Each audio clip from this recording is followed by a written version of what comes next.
یونس باب نمبر 1۔ یونس خدا سے فرار ہو جاتا ہے۔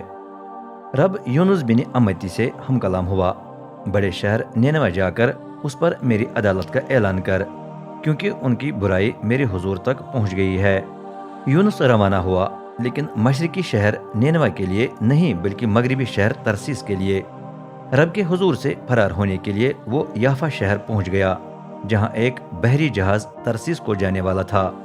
سفر کا کرایہ ادا کر کے یونس جہاز میں بیٹھ گیا تاکہ رب کے حضور سے بھاگ نکلے، لیکن رب نے سمندر پر زبردست آندھی بھیجی۔ طوفان اتنا شدید تھا کہ جہاز کے ٹکڑے ٹکڑے ہونے کا خطرہ تھا۔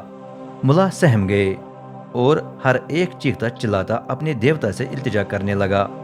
جہاز کو ہلکا کرنے کے لیے انہوں نے سامان کو سمندر میں پھینک دیا، لیکن یونس جہاز کے نچلے حصے میں لیٹ گیا تھا۔ اب وہ گہری نیند سو رہا تھا۔ پھر کپتان اس کے پاس آیا اور کہنے لگا، آپ کس طرح سو سکتے ہیں؟ اٹھیں، اپنے دیوتا سے التجا کریں، شاید وہ ہم پر دھیان دے اور ہم ہلاک نہ ہوں۔ ملا آپس میں کہنے لگے، آؤ ہم کرا ڈال کر معلوم کریں کہ کون ہماری مصیبت کا باعث ہے۔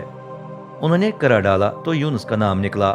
تب انہوں نے اسے پوچھا، ہمیں بتائیں کہ یہ آفت کس کے قصور کے باعث ہم پر نازل ہوئی ہے؟ آپ کیا کرتے ہیں؟ کہاں سے آئے ہیں؟ کس ملک اور کس قوم سے ہیں؟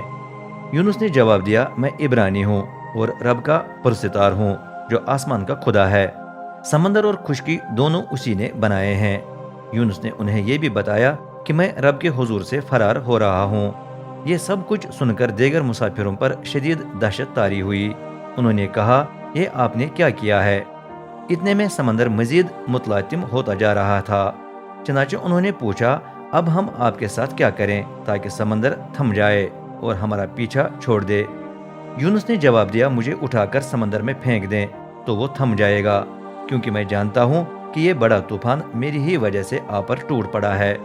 پہلے ملاحوں نے اس کا مشورہ نہ مانا، بلکہ چپو مار مار کر ساحل پر پہنچنے کی سر توڑ کوشش کرتے رہے، لیکن بے فائدہ۔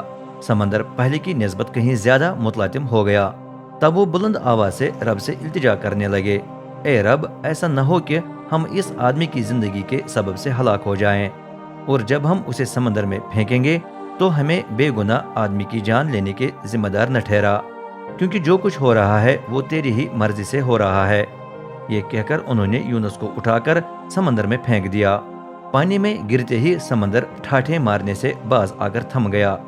یہ دیکھ کر مسافروں پر سخت دہشت چھا گئی، اور انہوں نے رب کو ذبح کی قربانی پیش کی اور منتیں مانی۔ لیکن رب نے ایک بڑی مچھلی کو یونس کے پاس بھیجا، جس نے اسے نگل لیا۔ یونس 3 دن اور 3 رات مچھلی کے پیٹ میں رہا۔